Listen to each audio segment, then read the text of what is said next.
Hey, hi everybody, and welcome to Tulips in Tuscany. If you were very punctual this evening, I apologize for the first little glitch there. I went live and forgot to turn my camera around.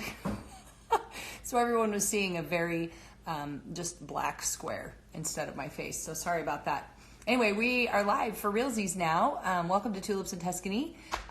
We are going to be visiting tonight with Dawn from Cedar's Story, and she is a dear friend of mine. We just met just last month, actually, for the first time in Nashville at the Down Syndrome Diagnosis Network retreat, and it was fantastic to meet her. She is just as cool in person as she is on Instagram, so what a treat.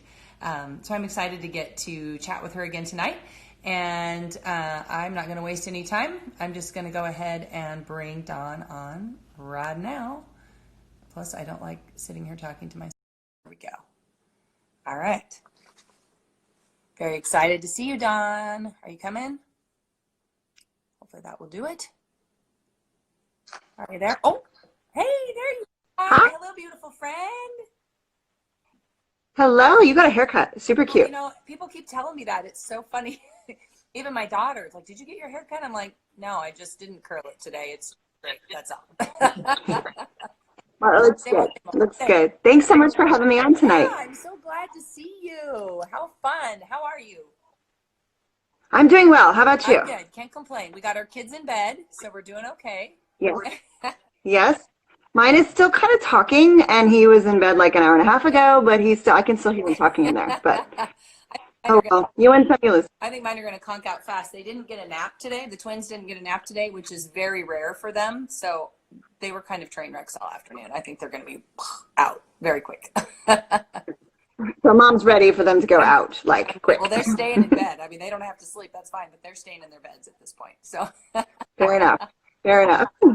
So Dawn, so tell Yeah. all of our, I'd say listeners, but they're not listeners, our viewers, our friends, our followers, tell us a little bit about yourself, about your family and your connection with Down syndrome and how that all fits in. Okay, so let's see. I have 6 children, and Cedar's the youngest. He is going to be 3 in December. Prior to having Cedar, obviously there was not a connection there to the Down syndrome community, but now there very much is. And of course, my heart and passion lies with reaching new parents and just welcoming them into this amazing club that we've got that none of us probably asked to be a part of, but we eventually embrace it, and it's a beautiful journey. So I homeschool the 6 kids. We live on a small farm. And I run, a blog and have some other things, irons in the fire. You have a lot of irons in the fire, and we're going to talk about those tonight. So we're going to have to talk fast because you have. Okay. Tell us real quick a little bit about your diagnosis story. I know I always love to hear diagnosis stories, primarily because I feel like so many of them start out very different, but the end is kind of the same, where you just realize how much you love your child and how you wouldn't have them any other way. But if you want to share yours with us, that would be great. Sure. So when I was pregnant, we had no idea that our child was going to have Down syndrome. We had a little minor blip, if you will, where at my 15 or 20 week ultrasound, the tech thought she saw some clubbed hands and clubbed feet. And so, of course, that, you start Googling and you're like, oh my goodness, what could this mean? Yeah. And they sent us for like a level 2, and they scanned my stomach for, an hour and a half, and they found nothing. And they said that everything was perfect and my child did not have clubbed feet or clubbed hands. And I said, that's fine. Let me off this crazy train. I don't want any more stress. I'm done. They said, oh, you should have an embryo. You should have this and this. Nope, sorry. I'm done. So we had actually planned on having a home birth. We have done that before. And the last 2 deliveries were both at home and were very beautiful.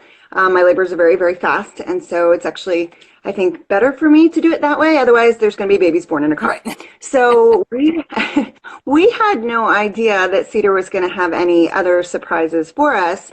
So we went ahead after that ultrasound thinking, everything's going to be A-okay. And we went on with our planned home birth.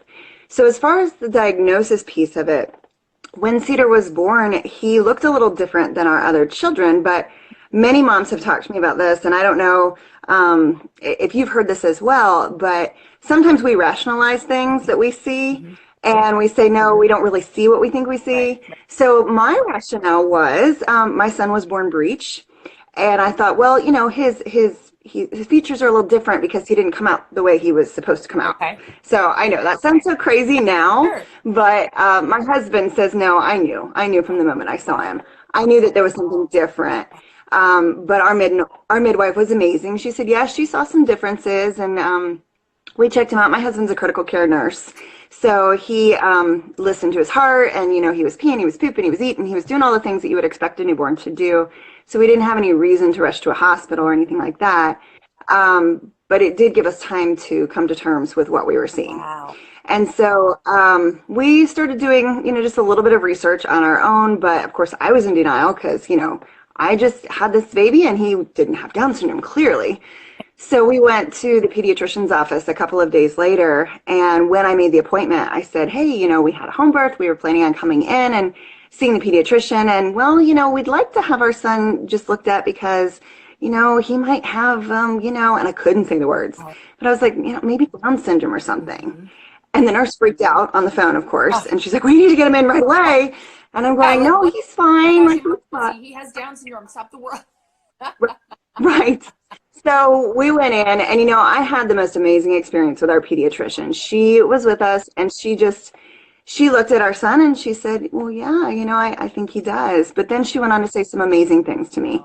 And she said how he was going to be so wonderful, and how, he was given to a family full of children who would help him grow, and he would want to, catch up with all the other kids. And she just really put a positive spin on it. And I think that when my whole world was being rocked a little bit, her positivity made the world of difference. So we still don't have a positive karyotype or anything. So I think in the back of my mind, of course, I'm still hoping, that's not the case. But obviously, his positive karyotype came back, and he does have trisomy 21. So that's kind of my diagnosis story. But I didn't have any reference point that was a good one when I had him. Mm-hmm. So that was one of those things that I really had to come to terms with after we had him, is just, what does this look like for us now? Yes. So yeah, that's kind of our story. My husband embraced it very quickly. He was a rock. He was amazing. Right. I had, the glassy eyes. I needed cucumbers on my face for weeks probably. And it was not pretty. It was not pretty. But on the other side, life is pretty. It's true. Yeah. That initial, at the beginning, it's hard, and it's such an adjustment, and it's hard. But yeah, now down the road where you are now, what was I so afraid of? What was so scary? What was right? Down syndrome, Down syndrome, Down syndrome, Down syndrome. I'll say it all the time. Right. It's a totally different, I tell new moms that when I talk to them. I said, if you could be where I'm at now, you'll understand that all the tears you're crying, they will stop, and your smiles will come back. Because I remember thinking, am I ever going to stop this? Like the tears, is it ever going to stop? Yeah. And it does. It does. Absolutely. Well, I'm just going to jump ahead and right where you're at right now and talk about your blog, if that's okay. We'll go off book a little bit here. You have a blog called Cedar's Story. It's cedarstory.com. And you've had that blog for quite some time, obviously. Well, no more than 3 years anyway. But anyway, I know that's been a great resource for a lot of families. I know I found it fairly early on in my journey, and enjoyed it's so informative. It's you share stories, but then you also just share really good information, and it's an excellent source for education. People want to know more about Down syndrome, or want to know how to manage certain feelings. It's such a good resource, and I'm so grateful for it. So can you just tell us a little bit about kind of how it started, and when and why? And then I feel like you have to have some neat stories about just some neat things that have come about because of your blog, people that you've reached, or things that have happened, or things that people have reached out and told you, or whatever. Maybe you can share that with us as well. It's really kind of cool how it came about. You look in hindsight, and you can sometimes see God connecting lines, or connecting dots, if you will. But when you're in the midst of it, you don't. Right. So let me just rewind. And before I had Cedar, I was running a homesteading blog. And I was just kind of getting my feet wet in the blogosphere. And, I love to write. Okay. And so I had this homesteading blog. And it was all about just life on our little farm, and all the things we were doing, raising our own meat and vegetables and all that kind of stuff. But what it allowed me to do is make a lot of mistakes. And learn about the concept of blogging, and how you reach people, and how you engage them, and and how you share stories. And, the common thought is if I just put something out there, the people will flock to it. Okay. And that's not really how it works. So anyway, after I had Cedar, what happened was I sat down, probably about 2 weeks in, and my husband was doing one of those, like, you got to get it together. And, I'm like still struggling with everything. And he's like, no, really, you got to get it together. Go get a cup of coffee, go sit down, go do something for yourself. And since I love to write, I sat down at my computer and I thought, okay, I'm going to write a post about, I don't know, like it's December, it's after Christmas, maybe I'll do like a recipe or something like that. And when I sat down, what came out was the very first post that I ever wrote about Cedar. And I thought, well, what the heck, I'll just hit publish. And when I did, it was like this moment of like, like this relief. And the post that I had written was titled, What's It Feel Like to Find Out Your Baby Has Down Syndrome? And when I put it out there, I thought, okay, well, this is a good way for me to let our, not community, but like our friends and family that don't see us on a regular basis, to just kind of share with them what's going on. Because, when you have your diagnosis, you don't really want to say it over and over and over again to so many people. So I thought, I'll just put this out there. And so I did. And the response was very positive and it was very encouraging. And within 24 hours, I got a message from a woman over in England. And I'm going to cry. She said, I just had a baby too. And your words really helped. Wow. And I thought, wow, England, that's pretty cool. And she and we still connect on social media today, but that was the start of it. Oh. And this wasn't supposed to happen.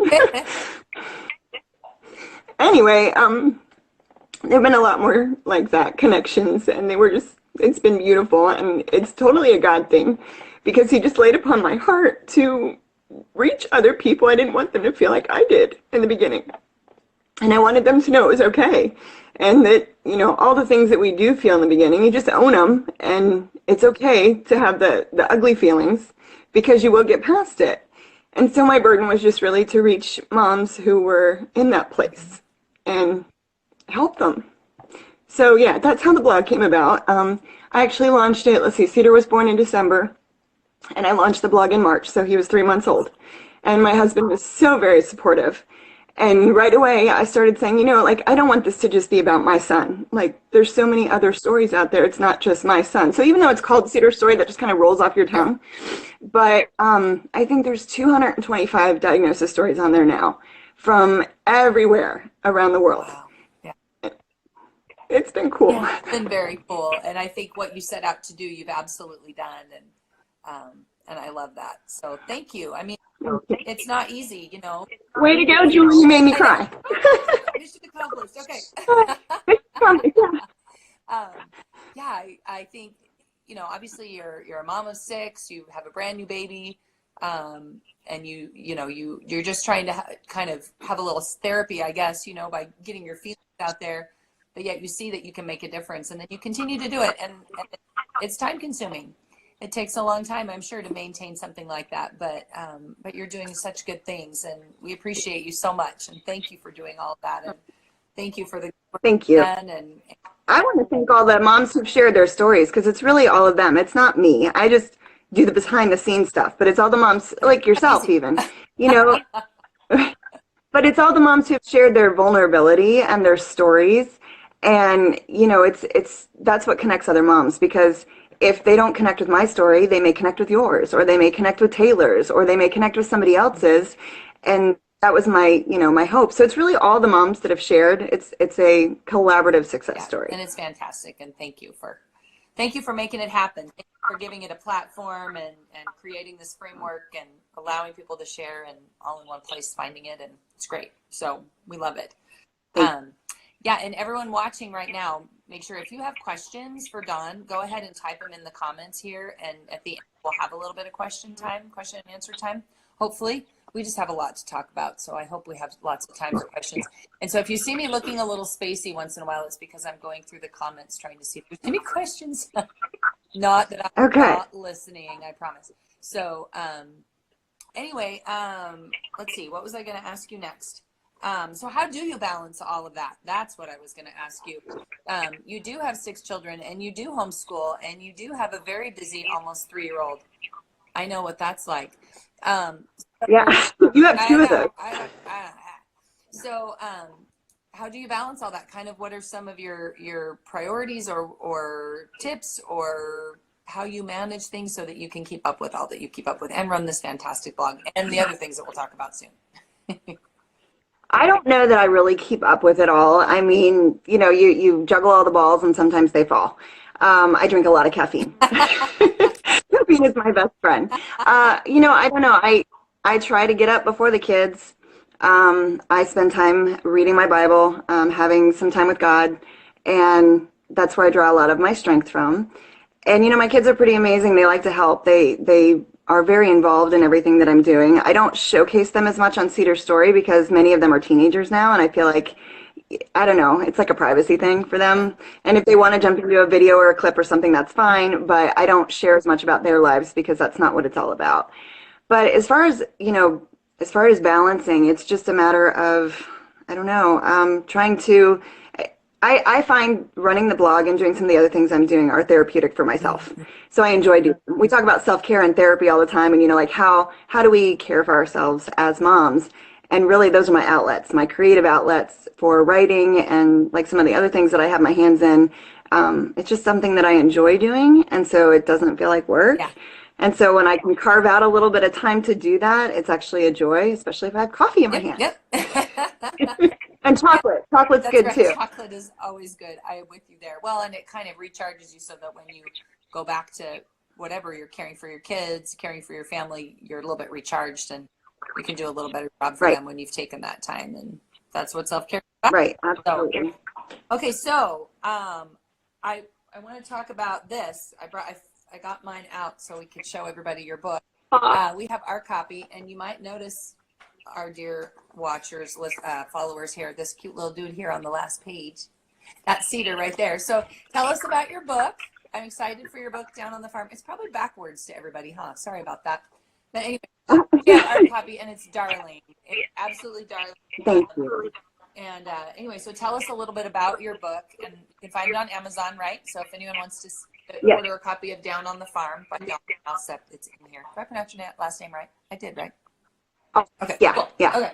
Got it. Anyway, so tell us a little bit about your book and how it came to be, kind of how it started and what the process was like or whatever. Okay, so when I was little, my favorite stories were these little golden books. Do you remember little golden books? Totally. Okay. Yeah. So they had these little golden books, but I think they might have been put out by the same company, but they were softback and they were about farm animals. And there was one about a boy and his goat. They were written in like the 70s. There was one about a boy and his goat. There was one about like a bunny rabbit and some kittens. And those were always my favorite books because I didn't live on a farm or anything like that.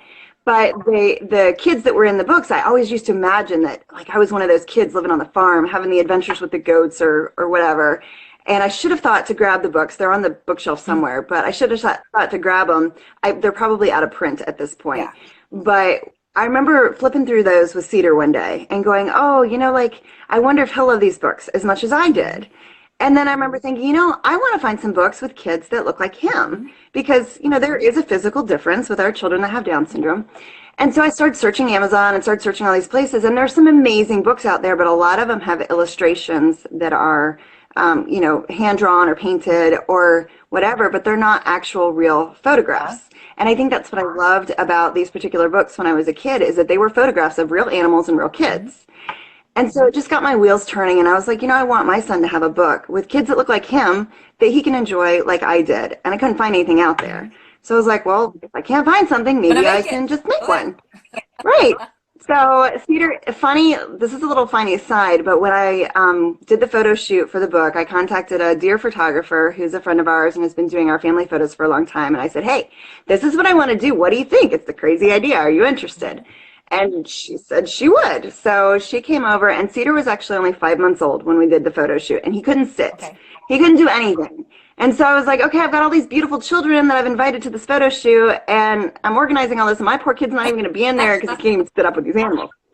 So there's one photo in there with him, and he's actually on his tummy, and there's a little duck by his face. And so we got that one in there. And that last picture that you showed, that was actually shot like another 6 months later before I Oh, sent the book to be published, and we stuck it in there. nice. So I at least had another picture of him in Yeah. there. But the process was, it was a long process because we were trying to find a publisher, and I kept hearing from publishing houses that there wasn't a market for a book like this. Oh, And I was like, I think there is. But they said, no, there's not a market. Like, there's just not a market for books about kids with Down syndrome. Okay, watch me. yeah. Yeah. So, yeah, so after the rejection letters were very nice. Oh, we like what you've got. We like the photos. We like the storyline, but there's just not a market for this type of book. So I said the heck with it, and I published it anyway. Way to go.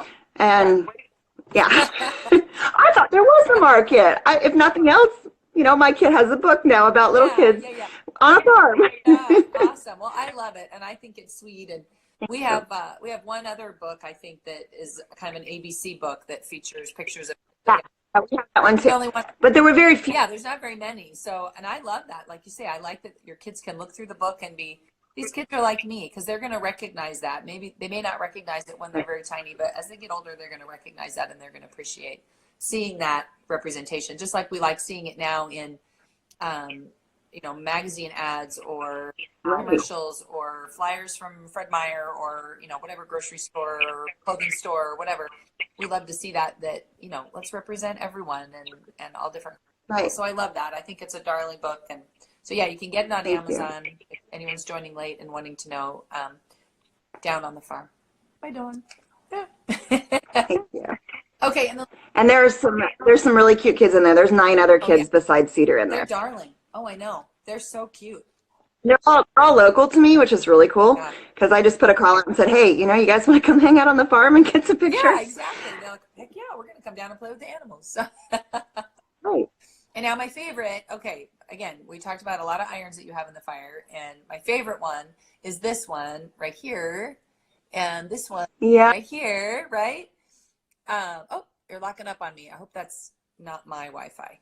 I hope that's, yeah, I lost you, Dawn. You're frozen up as you're showing me your necklace, I think. So hopefully I'm still running. I hope that's not my Wi-Fi that's being bad.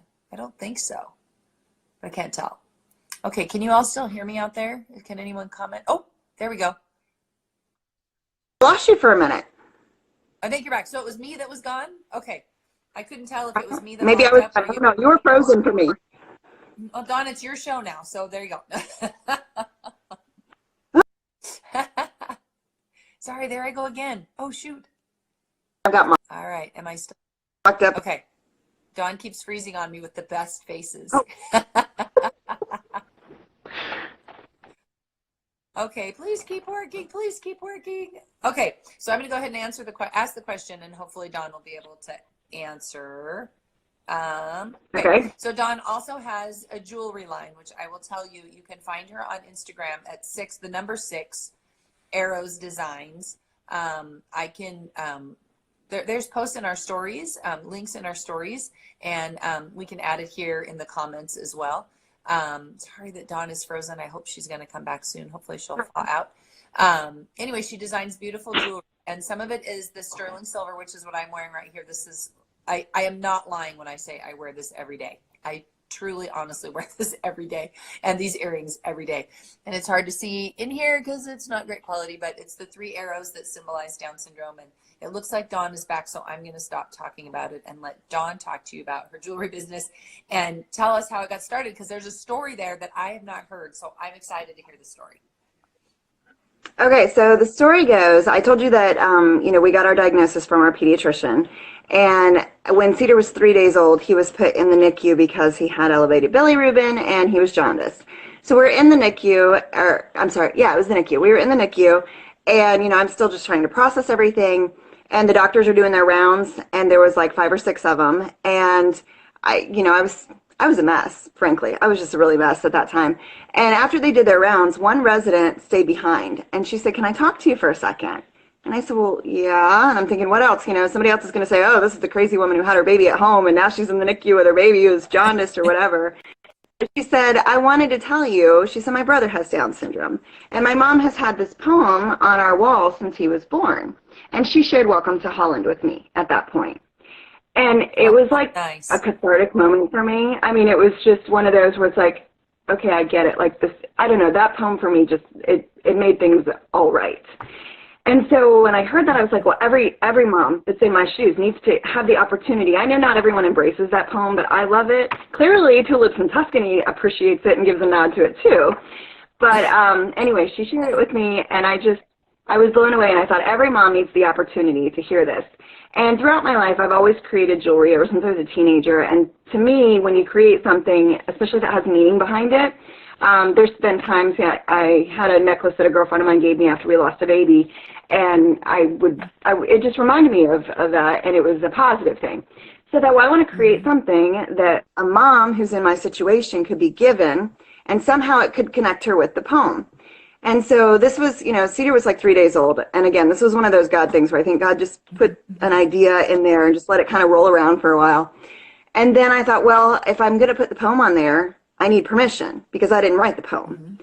And that set a week-long trying to find Emily Pearl Kingsley and how to get a hold of her. And let me tell you, she's not easy to get hold of. So I finally did track her down. I talked to her on the phone, and she gave me permission to reprint the poem. Really? And then I designed a medallion that has a little, I've got it here. Let me see. I don't know if you can see it. It's got a little tulip, and it says Touring Holland, okay? So the back of the necklace card has the poem. Okay. And then the front is just this little medallion saying Touring Holland. And my hope was, maybe if NICUs could give this to new moms or whatever, at least they could have a moment where they could identify, oh gosh, like this gives place to some of my feelings, and maybe I can just, hold on to something and it be a positive experience.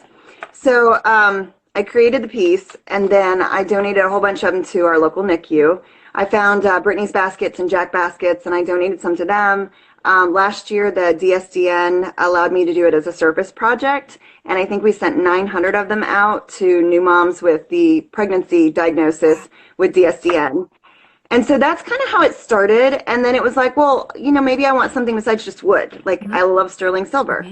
And my whole, I like to be creative, and that's my outlet. That's my self-care. So that's how the whole jewelry line launched. And I was like, well, if I'm going to wear it, people would ask me about like something I had on. And so I was like, maybe I should just like make it into a whole line. And then I don't know if anybody realizes, but all of the jewelry that's purchased, proceeds from some of that, not all of it, of course, but some of it go back into creating more of these to gift to new parent welcome baskets for DSAs and for just different ways to welcome new moms. That's awesome. So that's the story behind the jewelry. I love it. That's so neat that you contacted Emily, the author of the poem. I think that's amazing. I mean, I guess I hadn't. She's a really amazing woman. Really? She's amazing. Yeah, so after I contacted her, I said, okay, so now that you've given me permission to use your poem, like, can I interview you too? So she did. She let me interview her, and I have her whole interview up on our blog. Yeah, it was great. And people now, like, they still reach out to me on a weekly basis. Hey, how did you find Emily? Can you get me in touch with Emily? I want to reprint her poem. And I'm like setting forward. I totally, like, I hit forward all the time. I'm like, here's another one, Emily. Here's another one, Emily. So she's a really neat person. That's so neat. Yeah, and I've loved that poem too. It's been really meaningful to me. And then you're right, obviously Tulips in Tuscany, that was kind of art kind of a nod behind it. And like you alluded to, I know for some people that's not, the poem doesn't have the same meaning for them. Perhaps they've had a more challenging situation with their child with different abilities. They've had severe medical conditions or loss even. Right. And we understand that it isn't always how everyone's journey ends up. Right. So, but for some of it's really comforting, and it's really positive to hear that and think this doesn't have to be less. It's just different. Yeah. Right. It's just different. Absolutely. So we love it. So anyway, well, I wanted to see if we have some questions. If anyone has any questions, now's the time to put them in there for Dawn. Did I forget anything else? Oh, we had one other thing I wanted to talk to you about. You are involved in some other ways that you advocate and raise awareness and those sort of things, ways that you also, as if all that you're doing already that we've just talked about isn't enough. Homeschooling 6 children, a jewelry business, she's an author. told you I love coffee. But wait, there's more. Does Dawn sleep? That is the question of the ages. So yeah, tell us about Yes, and I actually really like my sleep. tell us about some of the other things that you do locally. I know you have some influence locally, and you really make an impact there with some other things that you do. So share that with us as well. So I was a social worker before I started staying home with this gaggle of crazy kids. And when I had Cedar, I thought, wow, okay, so I was in the field of social work for 15 years, working primarily with children, and I still had no reference point. So clearly there must be other social workers out there that didn't. When I left my full-time career, I decided that, like I wanted to kind of keep my foot in the door. We've talked sometimes about it's nice as a mom to be able to get out every once in a while. And I was, in addition to being a social worker, I was a private contractor for Ohio Department of Job and Family Services. And what that meant was I wrote trainings for social workers, and the state provided CEUs for them. So when I did that, I had a bunch of different topics. And then after I had Cedar, I thought, like there needs to be one on Down syndrome because people just don't understand and they don't know. So I contacted the state and I said, hey, what do you guys think about me writing another one? And they were all on board with it. They said, we've never had anything like that on the books. So back in, I think it was April, I got it approved for the state of Ohio.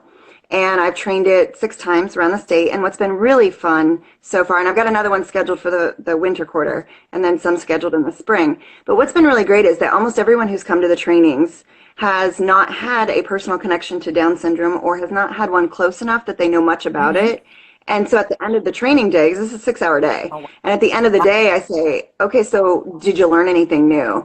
And they've all been able to say, you know what, our idea of what we thought Down syndrome is vastly different from what the reality is. That's fantastic. And that to me is just amazing and so cool. I would love to be able to take it to other states or I would love to be able to get it into hospitals and schools and things like that. But right now it's just social workers for child protective services in the state of Ohio and foster care and adoption and stuff like that. That's so wonderful because that was even my experience, I would say, before I had my boys. I mean, just what I knew about Down syndrome was just, and a lot of what I knew wasn't correct, was inaccurate. And, Right. I mean, I remember I have a friend who had a baby with Down syndrome. I think she's about 3 years older, 3 or 4 years older than my boys.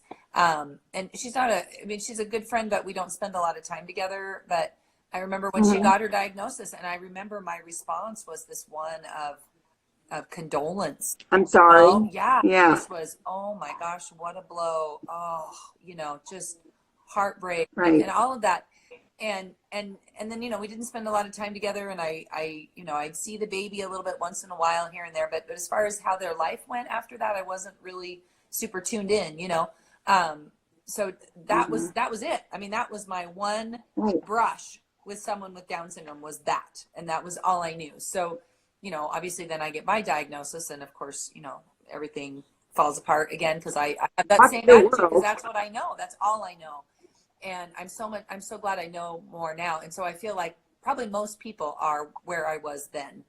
And it is a bad news. It is an unfortunate thing. And they just don't know, don't know anything. So if you say, did you learn anything new today? They're probably like, yes, I learned everything today because I knew nothing. Well, and I had Right. And I've gotten permission from some different social media accounts and stuff to share their children. In fact, yours is one of the ones I tell people. I'm like, you want to see some antics and some fun? Like, follow Chuckles and Meatloaf. Like, for real. And they've all told me, they're like, they're so funny. I said, I know, they're the best, aren't they? I know. But yeah, I think giving them a glimpse into what it's like, it just, just like with us, when you see people ahead of you that are further down the journey, it just gives you an understanding that you didn't have before. And my only connection with Down syndrome before I had Cedar was when I was in high school. There was no inclusion. There was like a short bus that came to the school and dropped off some kids at the far end of a long hallway. And there were 2 kids that had Down syndrome, and they shuffled through the hallway, passed to go like clean off tables at lunch, and that was it. Like that was my reference point. Yes. So yeah, people need more education. They need to see our beautiful children. Right. They need to understand that it's not an I'm sorry, it's just different. It's just different, and they need to be part of everyone's life so that that's not so scary. And same thing, I think, the kids that were in, again, same thing. When I was in high school, they were very segregated programs, and I wouldn't have known to even wonder if someone if the kids had a specific diagnosis even. I wouldn't have known if one had Down syndrome and one had something else. I mean, I would not have known because those things were just not on my radar at all to even think that Mm-hmm. there's a difference. You know, they're all just, those are the special education kids or whatever. And that's really unfortunate. And so I look forward to my kids growing up in a different environment where they grow up side by side with kids of different abilities, and it just is normal, and it's just, that's life, because that's our Right. community and that's how it should be. So Right. that's awesome. And Chuckles and Meatloaf have definitely impacted your family. So They are pretty much running the family right now is what they're doing. You think I'm in charge? I'm not in charge. Charles is in charge. no, Milo is in charge. that's funny. Oh, okay, well, I have a couple questions, and we're Okay. kind of sort of out of time, so I want to make sure we get to a couple Okay. questions. One person asked about your thoughts about as your kiddos get older, and especially Cedar as he gets older, kind of what you're expecting for his future, and how you. I'm not sure. I don't remember exactly what the question is, but maybe you can address kind of your thoughts about Cedar's future as he becomes a teen and adult and is on toward just being grown. You know what's funny is when I first had him, that was what brought me the most sadness.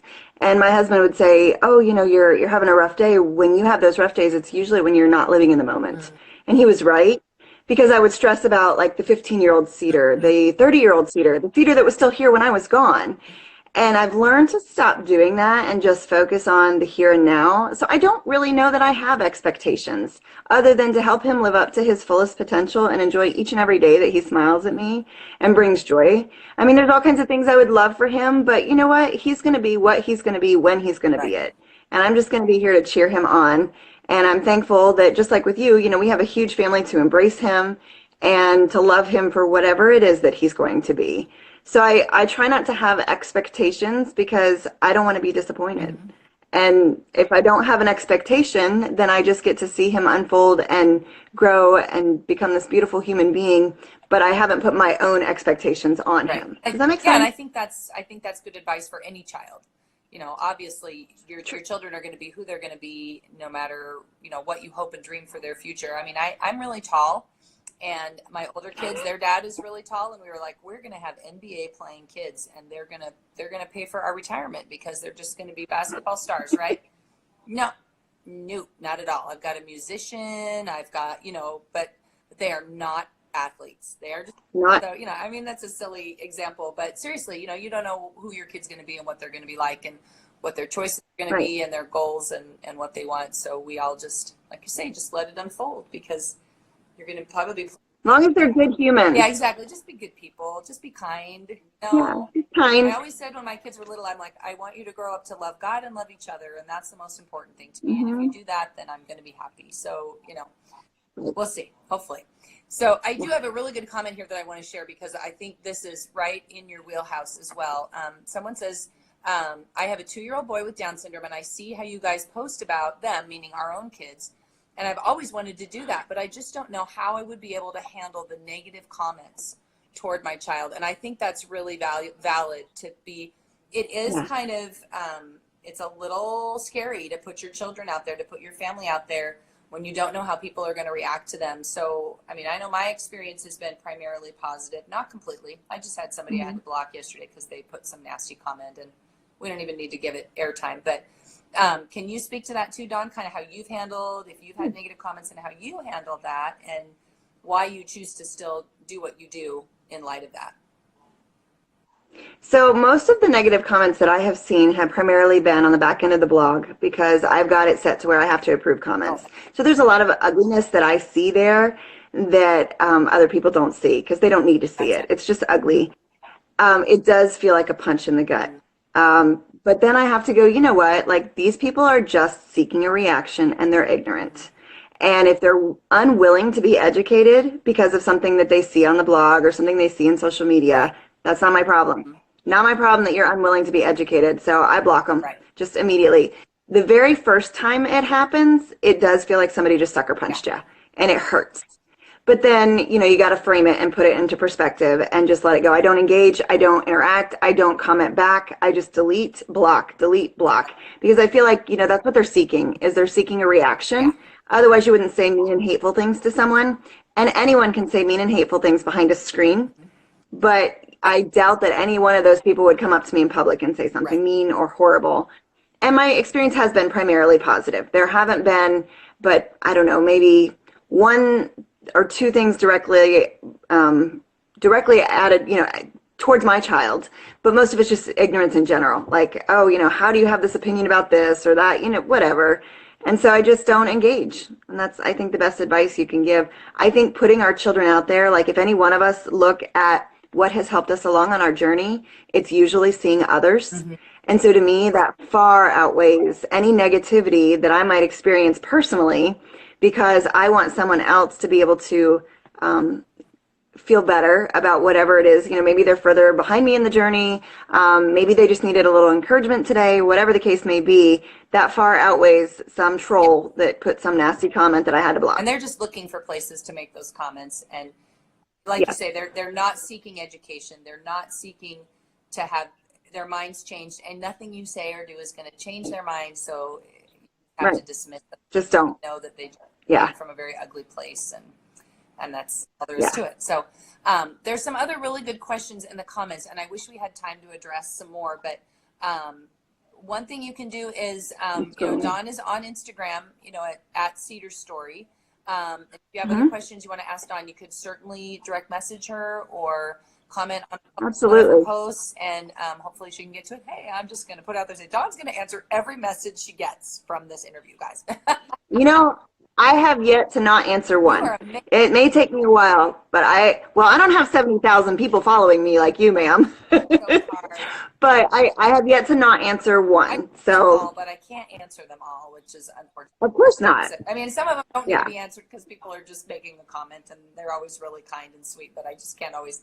But when I see a story, somebody shares a story about their family member or something they've been through, I love to read those, and I always try and comment on those because I love those. But anyway, I just want to say thank you, Dawn, so much. But we really thank you so much. Time, and thank you for staying up so late to chat with me. And it's so good to see your face and get to chat with you again. So yes, it's good to see you too. We'll have to get together in person again one of these times. Oh my gosh, I would love that. We had such a great time, and we could stay up all night sharing stories, but we do got to get off of here. So.